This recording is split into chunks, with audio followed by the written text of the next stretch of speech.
Hello and welcome back. I can already tell this is going to be a bad idea. Welcome to Goa, India. I've decided to do this podcast out on the balcony so you can enjoy the beautiful view behind me. It really is very nice. But it's 30 degrees, so I may start to look noticeably more ludicrous as the podcast goes on, so please do feel free to blur this section of the video if needed. My apologies. Thank you as ever, everyone, for getting in touch, sharing your thoughts and opinions. Best place to do so, comment section below. And if you have a longer story, maybe with some pictures, you can email hi@tuesday@dobbs.com. Let's start this week with a conversation that I've had sporadically over the past few weeks. What is in a name? This started off with Indian motorcycles, the discussion around cultural appropriation, or just a compliment to the native Indians' ability to travel huge distances. My personal view, as I just see it, is a big compliment. The name itself, I don't see it as cultural appropriation, but everyone has their views on it. Then we moved on to Suzuki Hayabusa. The name supposedly comes from, well, it does come from peregrine falcon, and supposedly Suzuki used that name as a reference to Honda and their Blackbird, the Blackbird Eater, or the Blackbird Killer. And I have a few more that people have shared over the past couple of weeks, and I've saved them. I'll start off with the Confederate Hellcat. This beast of a bike, I couldn't figure out if it's still being made. Someone let me know if you've owned one. What's going on with it? Is this brand still in existence?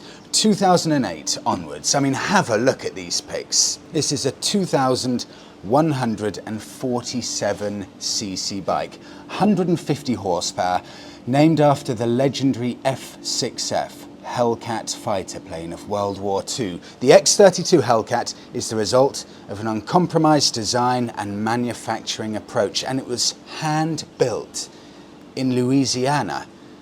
Confederate Hellcat. What a name. I love this one. So many people get caught out, or so many brands get caught out when they're selling over in Spain or Italy. The Mitsubishi Pajero. The Mitsubishi marketed, and I'm quoting here from Wikipedia, marketed the SUV, the Pajero, as the Montero in North America, Spain, and Latin America. This is due to the term Pajero being derogatory, meaning wanker in Spanish. How about a vehicle that I owned? Vauxhall Nova. They had to change the name in Italy and Spain because Nova means no go. Not the best name for a car. One of my favorites here is WP Springs. This is a manufacturer of performance springs. I only found this out when someone messaged me about 2 weeks ago. WP in the name stands for White Power. And so keen are WP Springs to make sure that there is no obvious connotation to the name White Power, or no obvious iffy angle that they're taking. They've actually gone onto the About Us page and written this little section. I'm quoting here from the WP website. This is entirely in line with the uncompromising focus on technology. White Power suspension, not a political statement, but an allusion to the striking white springs used in his products. Yet this colour choice is as iconic as it is pragmatic. The only coater in Peter's home country, Malden, the Netherlands, makes hospital beds. These are typically white, and so Peter's springs are too. White Power Springs. Interesting that they've shortened that to WP Springs. I'll do one final one here. Now, this is also a controversial one, with some people saying that is just not true. That's not the real story. But it's an interesting story anyway. The Harley Davidson Fat Boy. I'm reading here, and I'll put a screenshot up of this. In 1989, the Suzuki Intruder and the Honda Shadow were introduced in America. Harley wanted to respond to this Japanese competition with a new model drawn by W.G. Davidson. With Pearl Harbor in mind, Harley Davidson threw a bomb at the competition with this bike in 1990. The name Fat Boy is a contraction of the atomic bombs called Fat Man and Little Boy. The name of the bike was not meant to riot, but rather a reference of an event in history. More common as the reason for the name Fat Boy is because if you look at the bike front on, it's noticeably fatter than other Harley Davidsons. At least that's what I've read online. And that's the line that Harley Davidson are taking. So we have to assume that the real reason for the name is the fact that it's fatter looking than other Harley Davidsons. Moving on now to, this is just something I wanted to share. Once a certain generation dies out, does the value of that vehicle die out? The reason I say this is from some personal searching online for different vehicles. Let's take, for example, a Triumph Bonneville. Have a look at this one. In essence, my Triumph Bonneville. 2009 model, £4,650 online. So I could be forgiven for assuming, look, if I hold on to my Bonneville all my life, 20 years, 30 years or so, can you imagine how valuable that bike is going to be? I mean, I am going to be on to a small fortune here. The famous Bonneville name, coupled with the fact it's going to be a classic when it gets to 40 years old or so, surely this is going to be a bike worth £15,000 to £20,000. But if my bike now, in good condition, obviously not my exact one, is worth around £4,600, I was shocked to find out that a 1977 model bike, so coming up to 50 years old, good condition, starts first time, exactly the same price, £4,600. How about some other comparisons? Another vehicle I like, Land Rover Defender, for example. I can find a perfectly nice one, 76,000 miles, 1996 model, nicely refurbished, for £13,400. And again, I could think, what if I hold on to this vehicle for another 30 years? Again, can you imagine the value increase holding on to this when it's a real through and through classic? So I move backwards. I leave the Defender search and I go on to a Series 2 Land Rover. These are ancient now. There's a 1967 one I found without any difficulty looking. This has had a full nut and bolt restoration from the ground up. It is like a brand new Land Rover Series 2. And it's just £16,500. Again, for a near enough, well, this is a near enough 60-year-old vehicle. Full nut and bolt restoration. BSA Gold Star, 1960 model, so it's 64 years old. This is an absolute classic, brilliant condition, on eBay now, selling through a dealership. It's under £10,000. You know what I've started to realise now? There is pretty much no point worrying about any vehicle becoming a classic. Look, some will become classics, but you're probably talking, in the car world, Aston Martins and Ferraris that were made in very, very limited numbers. And even from those, you're looking at a limited end of production run or something like that to make real money. For normal people with normal bikes, normal cars, once a certain generation dies out, the value of that bike or vehicle or car just dies out with it. It's such a tricky thing to get right, worrying if your vehicle is ever going to go up in value. I just now don't even worry about it. Just looking at these lovely old vehicles, a lot of them, there's just no obvious desire to go out and get them. It's a fascinating market. I'll move on. Needless, okay. Needless money on valve clearance checks. I'll wrap this conversation up because I had this conversation about 3 months or so ago. Is there any point spending money on valve clearance checks or valve clearance adjustments? My personal thought, once a bike gets down to a certain value, there's no point spending £1,000 on it. You may as well just take your luck with it. I've heard from countless people who have said they've been riding 50, 60 years and they've never once even looked at valve clearances or adjusted the valves. Many people say this kind of thing, that never in their whole biking life have they ever bothered with it at all. But you do get some people who say, no, the checks are there for a reason. You need to look after your bike and your bike will look after you. I'll read this out from Australia. Freddie, being from Australia, I'm always amazed at the tight-ass POMs. POMs is a British term, or an Australian term for Brits. At the tight-ass POMs who won't spend the necessary dollars on maintaining such engines. In the end, it will cost you more if you don't do it. The irony is that it was the English that pioneered the twin-cam engines that Japanese copied and now sell back to you. Except that if you buy a high-performance twin-cam engine, that the maintenance you described is just part of running those engines. There is no escaping it. There you have it, for all the tight Brits. Dust the cobwebs off your wallets and spend money on maintenance. Husqvarna, moving on.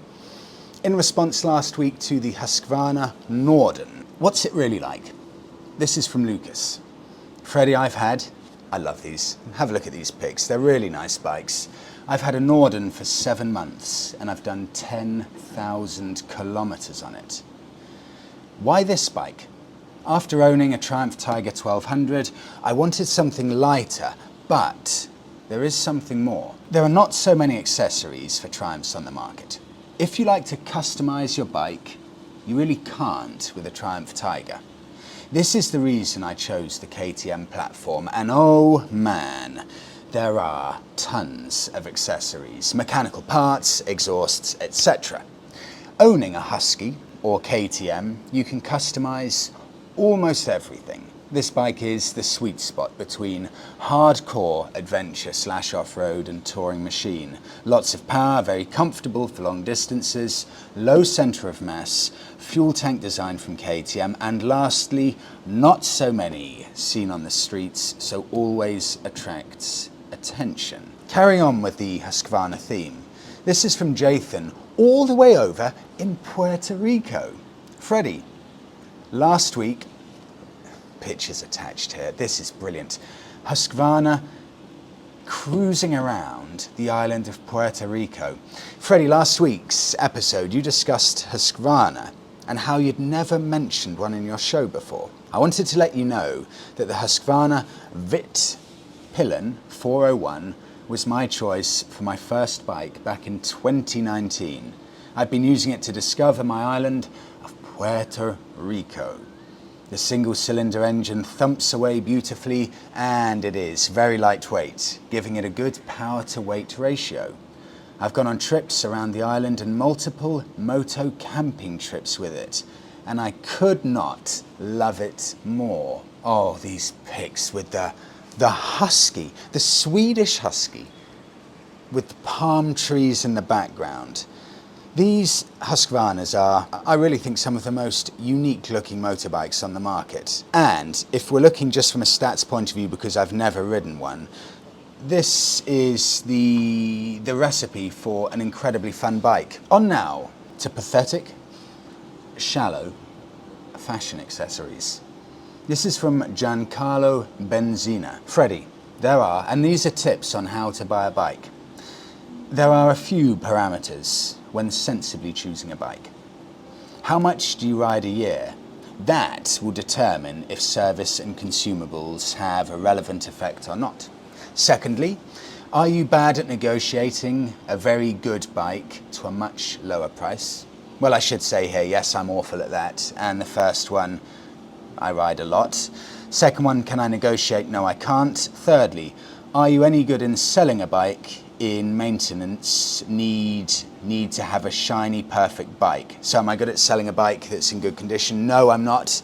I give it away because I'm so desperate to buy the next bike. Next up, do you take really good care of your bike? Maintenance, dry storage, weather and road conditions? No, I don't.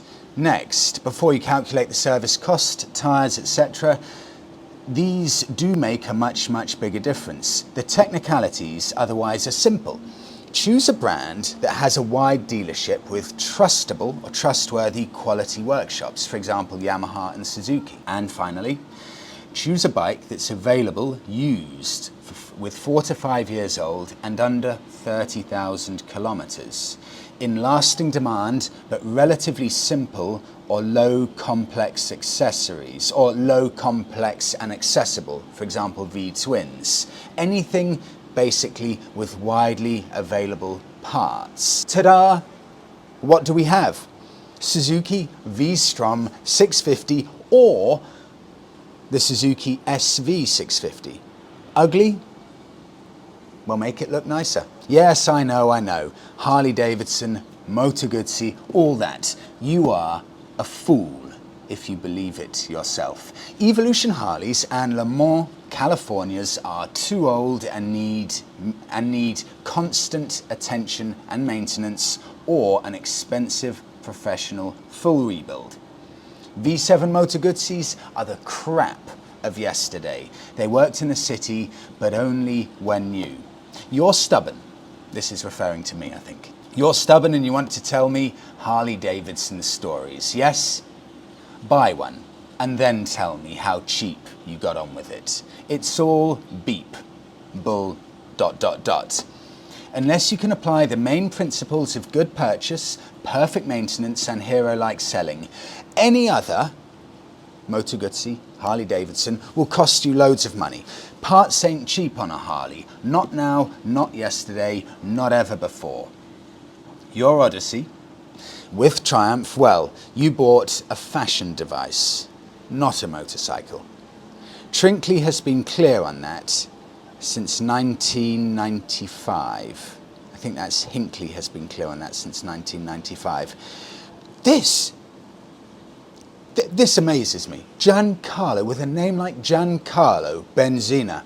You know, the only thing you're missing here, Giancarlo, in all of that, and I do, fine, to an element I agree with you, but the thing you're missing out here is passion. Where is the passion if all we look at is common sense on a motorbike or a car? Then where's the room for passion? And what is life without passion? If we don't add passion or allow any room for passion in our purchasing decisions, then we will all turn into vegetables, just going around our daily lives and not really allowing ourselves to follow our dreams and our passions. So it all makes sense from a common sense point of view, but there is nothing in life, in any walk of life, more important than passion in a purchase. And I always say how the Triumph will destroy me financially, but it makes me so happy every time I ride it. And it's the same if I jump on a Harley Davidson as well. We all have bikes that just make our hearts dance.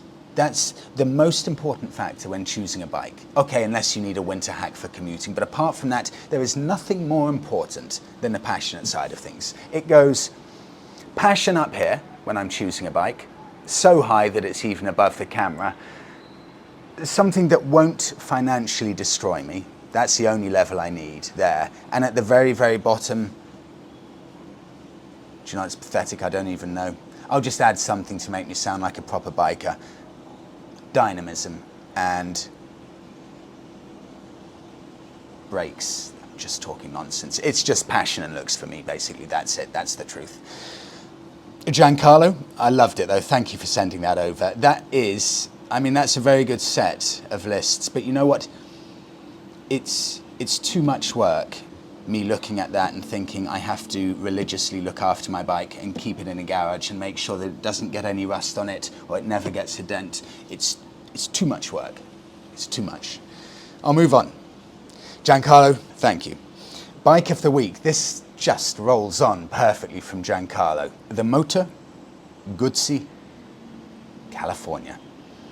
Owners love these bikes, usually unless they're American. The Americans seem to hate Moto Guzzi because Moto Guzzi can't be bothered to roll out a good network of dealerships in the US. So USA owners of Moto Guzzis, they buy Moto Guzzis, delighted with them, and then they need to get worked on or repaired. And Moto Guzzi don't want to know. The attitude of Moto Guzzi in the US, and I've learnt this from Americans getting in touch with me, is you're lucky to have a Moto Guzzi. You're in a privileged position. You should feel every day that you're lucky to have one. We're not lucky to have your custom. You're lucky that you're allowed to buy a Moto Guzzi. I think things are slightly different in Europe, but in general that seems to be the opinion in the US. However, I have had about 12 really positive messages from Moto Guzzi California owners. I'm not going to ignore it. This is the bike of the week. And this adds more weight to it because it comes from James in Kansas City, Missouri, USA. From James. Freddie, just coming by to sing the praises for my long-lasting 2003 Moto Guzzi California Stone. I echo how reliable these are, having been on this bike since it was new. Mine is the short-lived hydraulic valve, 2-valve per cylinder, 1100cc big block motor that had the factory recall 2 decades ago to address issues with the valves. Since then, the bike has never missed a beer. James, that must be a typo for beat, but I'll just carry on. Since then, the bike has never missed a beer. I mean, unless you like some strange times camping. Continuing, however, it is still Italian, so it does have a few other random things needed sorted.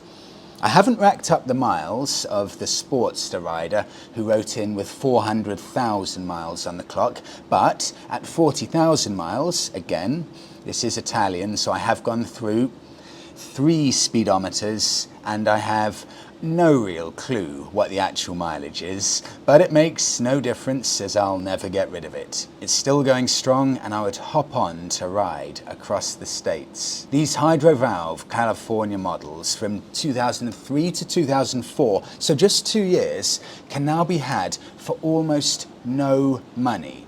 As long as the recall was done, they take the most minimal of maintenance to keep on the road, change the oil in the engine and the transmission, shaft driven, Brembo brakes, steel braided lines, and the ability to get into the twisties and embarrass lesser riders on sportier bikes. Just as stable at 55 miles an hour as it is at 100, if you're looking for a fun Harley alternative, give these a look. James, Kansas City. You know, if you want the best value cruiser bike that's not American, go to the US.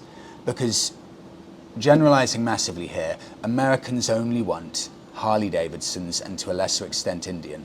So go out there, buy a Triumph cruiser, buy a Japanese cruiser, buy a Moto Guzzi California. You're going to get insanely good value prices out there because Harleys hold their value incredibly well out there. Everything else, forget it. It will drop in value like a brick in water. But let's have a look at these. Californias. Came out in 1997, all the way through until 2012. This is from MCN. This is high praise. It's, and I'm quoting, an Italian cruiser that handles seriously comfortable and a great all-rounder. 1100cc, depending on the model, and 75 horsepower. I found this on eBay. 8 days left. This is an auction. I specifically wanted to show you this auction because, number one, I think you could get a really good deal here. Secondly, it's a 2004 model, which is the model that, 2003, 2004. It's the model that James specifically recommended. It's in red, which looks beautiful. And have a listen to this description. I am listing this on behalf of my friend in my village who is not on the internet. This is the exact kind of bike you want. He's 77 years old and can no longer ride. Genuine reason for selling. Other than being taken for an MOT, it's sat in a heated garage for the last 4 years. It's in quite excellent condition for the age, except some paint missing on the front mudguard. Just passed the annual check, MOT, no advisories. He's the second owner from new. If I were looking for one of these, I'd be so excited. This is the funny bit. The only thing not working, bear in mind James's issues, the only thing not working is the odometer, which stopped at 18,000 miles. I could go on and on, but it's got matching panniers. It's all as legit as you could get. Clearly, Moto Guzzi had a colossal problem with odometers and they just stopped working for fun. So much so that it looks like people just can't be bothered to even fix them, because you fix it, replace it, and then it will just break again. So except you won't have an odometer with a Moto Guzzi California. But this bike, it's got 8 days left, £3,000 starting bid. You cannot get a straighter bike than that with a more genuine reason for selling it. And it doesn't have any bids yet. These are seriously niche bikes. There aren't many of them around, and they're probably not the kind of bikes that are going to fly off the shelf, so you can negotiate fairly hard. And if you fancy splashing the cash a bit more, take a look at the final year or two of the Californias, because they released a 1400cc engine. These are about 10 years old now, but they still go for £11,000 to £12,000, but they look phenomenal. I'll wrap it up, not with the bike of the week. I want to do one extra bit. This has literally just come in from Claire. So I wanted to wish you, Claire, the best of luck from Claire. Hi, Freddie. It's just after. Oh, Claire, this takes me back. It all comes flooding back, the nerves. It's just after 7 a.m. and I'm drinking my coffee, trying to calm my nerves. It's my first day of my direct access riding course, starting in 2 hours, and I'm excited but also terrified. I've been riding my trusty powerless Honda CG125 around the Cornish roads, and now I'm off to attempt to handle a Suzuki 650. I'm writing to you because it's your fault. Watching your YouTube videos, particularly your multi-day trips, has inspired me to get my own bike, and now here I am with a stomach like a washing machine. Fingers crossed it all works out first time. Claire, oh Claire, the best of luck. I'm not going to say that I found it easier than I thought I would, but the best thing I can say to you is you're not alone, because I'm sure so many people feel exactly the same. Claire, I had no appetite. I couldn't sleep the night before. I started hyperventilating in my helmet because I cannot cope with pressure like that. If it's public speaking, if it's anything where someone's judging me or watching me, I start freaking out and forget how to breathe. So just know that you're not alone with feeling nervous, but I hope everything goes brilliantly. And I'll be in Cornwall in about 5 weeks, so please give me a wave if you see me. Oh, Claire, the best of luck. And I'll wrap it up. Thank you so much, everyone, for watching. Greetings from India. Have a brilliant day, and I'll speak to you all in the next one.